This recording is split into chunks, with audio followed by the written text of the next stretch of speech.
यहाँ पर विदेशी नागरिक रह रहे थे।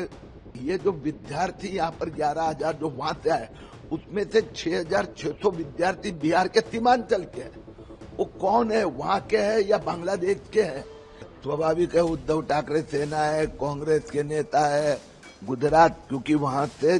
A political controversy has erupted over Jamia Islamia Ishatul Ulum University, a madrasa in Nandurbar district, after BJP leader Kirit Somaiya alleged financial and regulatory violations.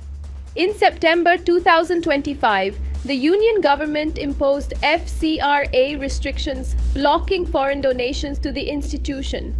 On November 17th, Somaiya spoke to the media outside the campus, citing ongoing complaints and investigations.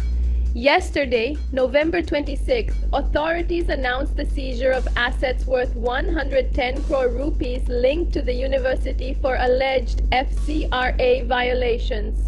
Speaking to reporters, Somaiya said, गए साल भर से इस संस्था की गैर कानूनी कार्रवाई के खिलाफ शिकायतें और जांच चल रही थी।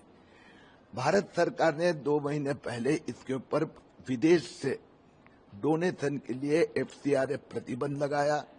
कल देर रात महाराष्ट्र सरकार ने इस आदेश के अंतर्गत इस संस्था की प्रॉपर्टी 110 करोड़ की अटैच करने का निर्णय लिया।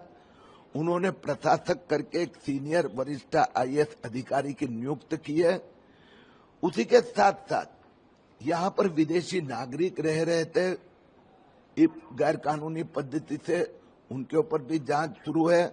साथ में इस संस्था में जो पैसा आता था तो कौन कट्टरवाद से जुड़ी संस्थाओं को गैर कानूनी पद्धति से मौलाना अली मियां नदवी और उनका ट्रस्ट जम्मू कश्मीर की संस्था है, यहाँ पैसा ट्रांसफर किया गया है। साथ में 11,800 विद्यार्थी मदरसा में पढ़ते हैं, लेकिन उसमें से 11,000 विद्यार्थी तो बिहार, यूपी, बांग्लादेश के बॉर्डर से आए हैं। 500 भी विद्यार्थी महाराष्ट्र के नहीं। कवर अप के लिए हॉस्पिटल, मेडिकल कॉलेज दिखाते हैं, उसमें फर्जी छात्र है, पेशेंट है। इस सब की जांच के लिए SIT बनाने की मांग मैंने मुख्यमंत्री जी से की है। सर, इस संस्था में आपने कहा कि बच्चे जो है 5 साल के होकर जाते हैं पढ़ने के लिए, लेकिन 20 साल के उलमा बन के निकलते हैं बाहर, यानी कि कट्टरपंथी बनकर निकलते हैं। ये सब फ्री है, एजुकेशन फ्री, रहना खाना सब फ्री, तो इतना पैसा। और अगर 11,000 विद्यार्थी वहां के, तो यहाँ पर जंगल में क्यों लगाया? क्योंकि दूर कट्टरवाद, इस प्रकार का धार्मिक आतंकवाद का शिक्षा देना सहज होता है, लेकिन अब सब बाहर आया है, संस्था पे कड़ी कार्रवाई शुरू हो चुकी है। सर, आपने ये भी कहा कि महाराष्ट्र के कुछ मुस्लिम राजनीतिक नेता जो है वो जिहाद का समर्थन करते हैं और ऐसी यूनिवर्सिटी संस्था जो है उनका समर्थन करते हैं। सर, क्या कहना चाहेंगे, कौन है ऐसा नेता जो समर्थन करेंगे? स्वाभाविक है, उद्धव ठाकरे सेना है, कांग्रेस के नेता है, गुजरात क्योंकि वहां से भरूच, तो भरूच के भी कांग्रेस के बहुत बड़े नेता हो गए, उनका परिवार भी।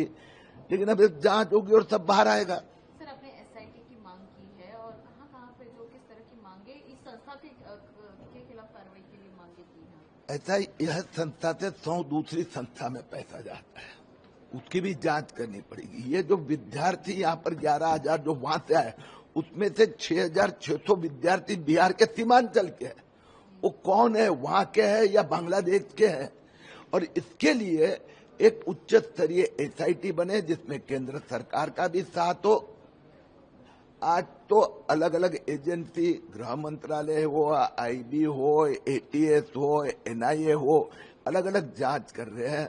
सभी ने मिलकर जांच करना होगा और दूसरी अल्फल्ला का बंद करना होगा। सर, क्या कहना आप कहना चाहते हैं कि जो और एक अल्फला यूनिवर्सिटी जो है वो मुंबई महाराष्ट्र में पनप रही है? 11,800 विद्यार्थियों को, उसमें से 11,000 वहां से आए हुए को कट्टर बना रहे हैं,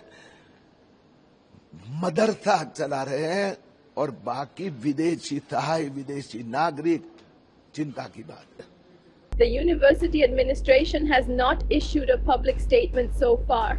State officials have confirmed the FCRA suspension and asset seizure, but emphasized that a formal investigation is still ongoing. No independent verification has yet been provided regarding student numbers, residency claims, or alleged fake enrollments. The Maharashtra Chief Minister's office has acknowledged Somaya's request for an asset, though no formal decision has been announced.